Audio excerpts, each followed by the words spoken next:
ত্রয়োদশ জাতীয় সংসদ নির্বাচনে অংশ নিতে ২৮ কুড়িগ্রাম ৪ ও ২৭ কুড়িগ্রাম ৩ আসনে দাখিল করা ১৫টি মনোনয়নপত্রের মধ্যে যাচাই বাছাই শেষে একটি মনোনয়নপত্র বাতিল ও আরেকটি মনোনয়নপত্র বিকেল পর্যন্ত স্থগিতের ঘোষণা করা হয়েছে।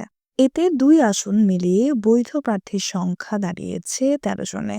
ত্রয়োদশ জাতীয় সংসদ নির্বাচনে প্রতিদ্বন্দ্বিতা করতে কুড়িগ্রাম জেলার এই ২ সংসদীয় আসনে মোট ১৫ জন প্রার্থী মনোনয়নপত্র দাখিল করেন। শুক্রবার জেলা প্রশাসকের সম্মেলন কক্ষে এসব মনোনয়নপত্র যাচাই বাছাই অনুষ্ঠিত হয়। যাচাই বাছাই শেষে কুড়িগ্রাম ৩ আসনের ৭ জন প্রার্থীর মধ্যে দ্বৈত নাগরিকত্বের কারণে বাংলাদেশ জামায়াত ইসলামী মনোনীত প্রার্থী মাহবুবুল আলমের মনোনয়নপত্র বিকেল পর্যন্ত স্থগিত ও একই সঙ্গে কাঙ্ক্ষিত সমর্থক ভোটারের সাক্ষ্য জালে অভিযোগ এই আসনের স্বতন্ত্র প্রার্থী হিসেবে মনোনয়নপত্র জমা দেয়া বিএনপির নেতা আব্দুল খালেকের মনোনয়নপত্র অবৈধ ঘোষণা করে রিটার্নিং অফিসার ও জেলা প্রশাসক মিস অন্নপূর্ণা দেবনাথ।